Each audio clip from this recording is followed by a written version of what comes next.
Bonjour à tous, dans cette vidéo je voudrais vous parler du recueillement, de la phase de renaissance en fait que l'on peut faire après un épisode de prise de neuroleptique ou après un long passage en psychiatrie en fait où où on va venir se recentrer et ne pas forcément voir cette expérience comme une expérience négative, essayer de ne pas apporter un jugement à cette expérience et essayer plutôt de la vivre pleinement, de vivre cette espèce de deuil, mais sans en faire une fatalité, puisque la vie est toujours là, le cœur bat toujours, les émotions sont toujours là, elles sont enfouies quelque part, mais en fait voilà, le but c'est d'essayer d'aller venir les chercher tous les jours. Donc dans cette vidéo, je vais proposer d'adopter une autre approche, parce que dans les précédentes vidéos, je vous parle certes des réalités factuelles, c'est-à-dire de ce qui se passe concrètement dans la vie en psychiatrie, mais après cela, il y a un mode de vie à adapter, il y a un état d'esprit à adapter, et c'est cela que je voudrais donc vous proposer dans cette vidéo. Donc la lecture que je voudrais vous apporter dans cette vidéo, l'état d'esprit que je voudrais vous évoquer est celui-ci. C'est-à-dire celui d'un état d'esprit où l'on vient se recueillir et renaître, tel un peu le phénix qui renaît de ses cendres. Ce qu'il faut garder à l'esprit, c'est que c'est une personne différente qui va renaître. C'est une personne qui sera un peu ralentie, beaucoup moins sensible, qui dort moins bien, donc forcément on va être plus aigri. Il y aura un changement profond de la personnalité, on sera peut-être moins réceptif aux émotions, beaucoup moins sensible, on va être moins bavard, on va être dans l'incompréhension, on va être dans l'injustice, on va en vouloir à la terre entière et on va se considérer un peu mort. Il y a beaucoup de gens donc, avec qui j'ai pu dialoguer après le neuroleptique qui pour eux se disaient je suis mort, euh, voilà, tout ne redevient pas comme avant.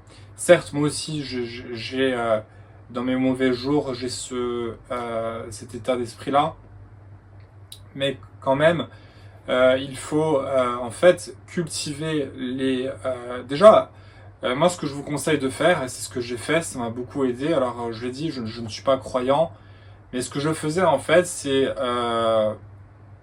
clairement, hein, je me mettais en fait véritablement à genoux avant de me coucher et en fait je remerciais le ciel d'être en vie. Voilà, j'ai développé une connexion très forte avec la mort, surtout après mon opération, parce que voilà, j'ai vraiment vu une attaque assez personnelle contre mon corps, une intrusion, et je me suis connecté à la mort après l'opération. Euh, mais ce que je faisais, c'est en fait, voilà, pour revenir au neuroleptique, pendant ma phase de reconstruction et de renaissance et de deuil, j'ai tout de même voulu apporter une approche, je dirais, plus positive, qui consistait à remercier en fait, le ciel de m'avoir épargné et de venir cultiver en fait la positivité et de me donner la force, de surmonter cette épreuve, car ça reste une épreuve assez surréaliste puisqu'on n'est plus nous-mêmes, on n'a plus notre boussole interne qui nous dit quoi faire, on est un peu à la merci des autres, on est ralenti, on ne sait plus quoi faire. Et franchement, c'est une expérience qui relève euh, qui est très dure à faire comprendre à nos proches notamment, puisque ils vont nous dire bon c'est des médicaments, ça t'a ralenti d'accord, mais voilà ça va partir, dans un mois tu n'as plus rien, mais bon les changements sont très longs. Donc il faut en fait dans ces périodes-là s'écouter et s'adonner un peu je dirais à la souffrance. C'est pas grave, la souffrance est là, il faut l'accepter. Et les médecins ne cherchaient pas à ce qu'ils la valident puisqu'ils vont jamais le faire. Bien au contraire, j'en parle dans la précédente vidéo, les médecins vont vous dire, voyez, c'est la maladie, donc reprenez le médicament. Alors je ne connais pas votre diagnostic, mais pour ma part, c'est ce qui s'est passé. Et moi, ça fait 6 ans que je ne prends plus de médicaments, je me sens beaucoup mieux comme ça. Euh, La personne qui est devant vous aujourd'hui est bien différente de celle avant les neuroleptiques. Moi, cette personne-là me manque beaucoup et je regrette tous les jours d'avoir pris ces cachets. Mais tout de même, je pense que cultiver la bienveillance envers soi, le pardon, et se dire que tous les jours le cerveau soigne, c'est ça qui est rassurant surtout, c'est que le monde, la vie est en constante évolution. On pense que le monde s'arrête de tourner lorsqu'on a un tel traumatisme, de tels problèmes, lorsqu'on vient arrêter le neuroleptique ou qu'on est toujours sous neuroleptique. On pense vraiment que voilà, on est seul au monde, que tout s'arrête, mais la vie en fait est en perpétuel mouvement, qu'on le veuille ou non, et on ne peut pas arrêter ce mouvement-là. C'est comme en fait si vous avez un bateau dans la mer, le bateau en fait va tout le temps avancer, que vous le vouliez ou non, que vous pensez que le bateau est en mauvais état, que les voiles sont un peu trouées, tout ça, le bateau va tout de même continuer à avancer. La figée, l'immobilité n'existe pas dans la vie. Donc si vous voulez, il y a toujours des choses qui se passent, il y a la neuroplasticité, il y a énormément de choses qui se passent, donc il faut en fait naviguer, voilà, être sur le bateau, on est le commandant, et on se dit que en fait on va passer cette tempête-là, et il faut à tout prix garder son calme, limiter donc les excitants, tout ça, et se dire que voilà, la vie va faire son cours. Peut-être que vous avez la chance d'avoir un cerveau résilient et d'avoir un cerveau qui va vous permettre de reprendre le dessus et de vous reconnecter. Chez certains, ça prend 1 an, 2 ans, 3 ans, chez d'autres 10 ans. Mais il faut à tout prix garder à l'esprit que les choses changent. Rien n'est figé. Et il faut vous faire confiance et ne pas, surtout pas céder aux psychiatres qui vont vous dire, voilà, reprenez le médicament. Moi, j'ai essayé de surfer la vague comme ça, en me disant, voilà, en priant d'être encore en vie, en me félicitant d'avoir eu la clairvoyance de vouloir me dépétrir du système psychiatrique, parce que je me dis que même endormi, j'ai eu la jugeote intellectuelle et je dirais la lucidité de me dire que c'est pas ça qui me correspondait, que je voulais surtout pas passer toute ma vie sous traitement. Donc j'ai eu une démarche courageuse. Les médecins ont voulu à tout prix me remettre dans le système. Moi, j'ai décidé de m'en sortir tout seul, sans médicaments. Et aujourd'hui, je m'en félicite. Donc en fait, voilà, la période post-arrêt des neuroleptiques, vous verrez, se compose de beaucoup de phases. Il y a le deuil, il y a la colère envers le système, envers la vie en général et surtout envers soi-même. On se dit pourquoi j'ai pris ces cachets, je suis une mauvaise personne, je suis bête. Mais tout ce dialogue interne, il est naturel en fait. Il est naturel, il fait partie d'un processus. Il y a beaucoup de choses qui ne font pas partie de notre contrôle. On ne contrôle pas tout ça, les pensées, on ne les contrôle absolument pas. Il faut se pardonner, se dire que c'est naturel et qu'une nouvelle personne va naître.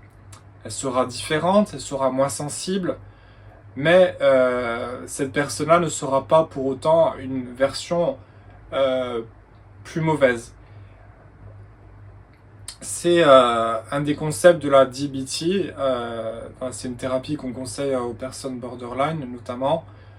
Voilà, il y a le concept de radical acceptance, où en fait c'est un exercice qui consiste à ne pas apporter de jugement à une expérience. Une expérience est telle, par exemple, vous prenez un briquet, vous allez brûler un papier, le papier brûle, il va émettre de la fumée, cette odeur on va pas l'aimer, il ne faut pas la juger, l'odeur est là, elle est négative, mais il ne faut pas apporter de jugement et venir aggraver l'odeur par un jugement. Les neuroleptiques, c'est pareil, vous sortez d'une phase de neuroleptique, on est ralenti, on n'est pas aux normes, les gens nous parlent, il faut nous répéter 1000 fois les mêmes trucs, on se dit on se dit maintenant je suis con, on se dit maintenant ça y est, je suis plus comme avant, c'est fini. Mais tout cela est normal en fait. Et le commun des mortels, là, si vous êtes dans la rue et vous dites, voilà, vous prenez 100 personnes et vous leur donnez des neuroleptiques à très haute dose, en fait, ils vont réagir pareillement. Il y a un concept dans le stoïcisme, c'est que tout ce qui est humain est naturel, vient de la nature et ainsi il faut apporter aucun jugement. Vous savez que moi j'adorais rester près des arbres. Marc Aurèle disait que les arbres n'apportaient aucun jugement. La nature est bienveillante et n'apporte aucun jugement. Eh bien, il faut il faut cultiver le non-jugement et vivre les expériences telles qu'elles sont. Et puisque c'est la nature, puisque nous sommes humains, puisque nous-mêmes émanons de la nature, l'expérience est normale en soi. Et surtout, limiter toute critique et tout sentiment de honte, puisque tout ça, ils vont venir dans votre esprit, mais il faut pas les aggraver et voir tout ça comme normal. Vous prenez une gifle, la joue va être rouge. Il ne faut pas se blâmer parce que la joue est rouge. Vous prenez des antidépresseurs, il va y avoir une certaine réaction. Et nous sommes tous dotés d'une sensibilité différente. Et c'est normal en fait. C'est normal que nous réagissons aux choses. Moi récemment, là j'ai pris de l'homéopathie. Il se trouve que je réagis très mal à l'homéopathie. J'ai développé des bouffées de chaleur. Et depuis un an, en fait, je transpire. Là, ça se voit peut-être pas sur mon t-shirt, je sais pas, mais dès que j'ai une émotion qui vient, je vais avoir des vagues, des bouffées de chaleur, je transpire. Je m'en veux énormément. Certaines personnes ne réagissent pas à l'homéopathie. Moi, je réagis d'une certaine manière. Eh bien, c'est ainsi. Et je cherche des solutions, je fais au mieux, ça foire. Eh bien, il faut continuer et surtout ne pas se juger. Les êtres humains veulent faire au mieux. On veut tous faire au mieux. On fait des choses parfois négatives envers soi, envers autrui. Mais il faut cultiver le pardon. C'est impératif. Et se féliciter de vouloir s'autonomiser. C'est une démarche très positive. Et dites-vous que vous êtes dans la mer, vous êtes un bateau, vous sillonnez les flots. Et il va y avoir des vagues énormes. Des jours ça va aller mieux, vous allez pouvoir peut-être mieux dormir. D'autres, une énorme vague va arriver, vous allez rien retenir. Vous n'allez pas pouvoir avoir une journée comme vous le souhaitiez. Vous allez vous dire, voilà, je suis débile, j'ai perdu mes connaissances, je suis plus la même personne. C'est naturel, mais essayez. Un autre concept de la DBT, c'est de comparer la situation des autres. Alors, je vous invite à le faire, cette technique. Il faut faire attention quand même à ne pas trop l'utiliser. Mais par exemple, si vous regardez les nouvelles, vous regardez les drames dans le monde, il y a des morts tous les jours, il y a des drames tous les jours il y a des accidents. Et ça peut vous aider à relativiser votre situation. Certes, la confiance, en fait, il faut se dire que la souffrance est inhérente à la qualité d'être humain et que tout cela, quelque part, devait arriver. C'est peut-être pas notre choix qu'on a fait en fait. Lorsqu'on est allé en psychiatrie, il y a deux écoles. C'est soit j'ai choisi moi-même d'y aller, soit les événements ont été si perturbants que je n'avais plus le choix. Alors vous pouvez penser à l'école autonomiste qui consiste à dire voilà, c'est moi qui ai pris la décision, donc je suis le seul responsable. Ou alors vous vous considérez comme un élément, comme presque un organe je dirais presque d'un corps qui est la société. Et vous avez été à l'école, vous avez eu la famille, vous avez eu ci, ça et ça, vous avez eu plein d'événements qui vous ont conduit à prendre un choix en fait où vous n'aviez pas réellement le choix. Et c'est là qu'on peut arriver à se pardonner. Il ne faut surtout pas se penser un élément seul qui a pris une mauvaise décision. C'est là d'où vient l'écueil. En fait, il y a un psychiatre d'ailleurs qui disait tout est fait dans la société pour qu'on atterrisse dans le bureau d'un psychiatre. En fait, on n'a pas vraiment le choix. Je sais que c'est dur à conceptualiser, mais il faut accepter qu'il y a des choses qui sont en dehors de notre contrôle. Nous vivons dans une société où il y a une pression énorme pour réussir. Nous sommes tous connectés les uns les autres. Nous vivons parfois dans des HLM. Nous sommes tous les uns sur les autres. Nous n'avons jamais de paix. On voit l'agitation, on voit les voitures quand on sort arriver à fond, sans l'essence. Il y a des sonneries de partout, des bruits de partout. C'est un monde qui est malgré le fait qu'il n'y a pas forcément de guerre, c'est un monde qui reste assez violent et impitoyable. C'est-à-dire que les personnes plus faibles, les personnes plus vulnérables, eh bien, risquent de se faire broyer. Et c'est là qu'on tombe dans l'écueil, on va avoir recours à la psychiatrie, on pense qu'ils vont nous apporter la solution. J'en parlerai dans une autre vidéo. Donc voilà, dans cette vidéo, je tenais à vous dire ça. Donc la période post-neuroleptique ou post-antidépresseur, tous les autres cachets qui touchent à votre cerveau, vont vous mettre dans un brouillard total. Vous êtes le bateau dans l'eau, il y a un brouillard total, on ne sait plus où aller. Mais je vous invite à penser que même dans ce brouillard, le bateau continue à avancer. Que vous vouliez ou non, nous sommes en perpétuelle évolution, les choses changent et il faut garder espoir. Il faut à tout prix garder espoir et se rattacher à quelque chose de plus grand que nous.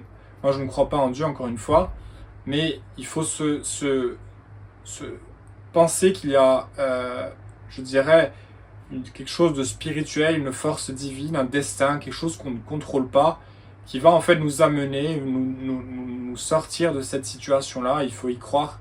Le tout, c'est d'y croire en fait. Et c'est ça qui va vous rendre notre boussole interne. Quand on n'a plus notre boussole interne, il faut avoir foi en la vie. Il faut avoir foi au hasard, aux coïncidences, aux choses qui vont arriver vers vous, aux personnes que vous allez rencontrer, à la bienveillance, à l'amour. Et cela est impératif si vous voulez guérir. Et surtout à ne pas penser que vous dépendez des psychiatres et que seuls eux peuvent vous apporter les clés pour regagner votre vie. Puisque là, c'est là où on sombre donc dans cette dépendance affective et où on perd le contrôle de soi et on est livré aux mains des psychiatres pour le restant de nos jours. Donc voilà pour cette vidéo, peut-être un peu plus d'espoir, donc où je vous encourage à cultiver tout ça, à cultiver la reconnaissance, à faire une liste de ce que vous pouvez faire. Voilà, je peux marcher, aujourd'hui je peux aller dans un parc, aujourd'hui je peux lire, il y a des gens qui peuvent plus lire parce qu'ils malheureusement ils n'ont plus la vue, il y a des gens qui ne peuvent plus marcher, il y a des gens qui ont des dommages cérébraux tels qu'ils ne peuvent plus se souvenir de leurs proches, qui ne sont plus du tout fonctionnels. Donc si vous êtes toujours dans cette place où vous pouvez faire certaines choses, même si vous ne pouvez plus voir, vous pouvez entendre. Remerciez le ciel que vous pouvez entendre, puisqu'il y a à côté de vous, dans la vie à ce moment-là, il y a une personne qui ne peut ni voir ni entendre. Donc vous voyez, finalement, on peut se dire qu'on n'est pas si mal loti, et il faut accueillir ce qui nous est arrivé, et remercier le ciel que ça nous est arrivé, et essayer d'en faire une force. Faire une force après, puisque cette chose dramatique qui vous est arrivée va changer le cours de votre vie, et vous allez devoir vous adapter. Et c'est là que vous allez puiser dans vos ressources et voir la force insoupçonnée dont vous ne saviez même pas qu'elle était là, qui va vous permettre de vous battre tous les jours et de vous faire vous en sortir. Et vous allez renaître dans un phénix beaucoup plus luisant et beaucoup plus résilient, beaucoup plus empathique. Une nouvelle personne va émerger, il faut garder la foi et remercier le ciel que cette expérience vous soit arrivé. Je sais que c'est dur, si vous êtes dedans. J'y ai été et j'y suis toujours. Ces neuroleptiques continuent à me ravager. J'ai la haine de les avoir pris. J'ai des jours où je me dis, Aurélien, tu n'as jamais dû faire ça. J'en veux à la terre entière. Je me dis que ma vie aurait pu être totalement différente. Aujourd'hui, j'ai le statut d'handicapé. Je m'en veux vraiment d'avoir fait tout ça. Mais d'un autre côté, je me dis que voilà, maintenant ça y est, j'y suis, j'ai la tête dans le guidon et je continue tous les jours, je garde foi, je m'accroche, je me dis qu'il y a la neuroplasticité, que les choses évoluent constamment, que demain ce ne sera pas pareil qu'aujourd'hui, que demain je vais pouvoir me rappeler d'une phrase, que demain je vais pouvoir puiser dans mes rêves, que voilà, demain si on me dit une adresse ou un numéro de téléphone, je vais me souvenir des 2 premiers chiffres, je vais me dire ouais, mon cerveau marche toujours. Et je remercie le ciel que j'arrive toujours à me souvenir de 2 choses. Avant les neuroleptiques, je me souvenais des choses très facilement. Je jouais aux échecs, la position était gravée dans mon cerveau, elle partait plus. C'était un automatisme. Aujourd'hui, c'est plus le cas. Eh bien, si je vais pouvoir me souvenir d'un coup, si je vais pouvoir me souvenir seulement d'un petit mouvement aux échecs, avant je me souvenais des 20, maintenant je me souviens d'un, eh bien au lieu de me dire ah mince, avant je pouvais faire 20, je vais me dire merci de pouvoir faire 1, car il y a des gens qui se souviennent de 0 coup. Donc voilà, cultivez l'état d'esprit positif et vous verrez que vous allez renaître une personne forte, empathique et peut-être meilleure que celle d'avant les neuroleptiques. Voilà. Voilà dans cette vidéo un peu d'espoir aujourd'hui, un peu donc de positif.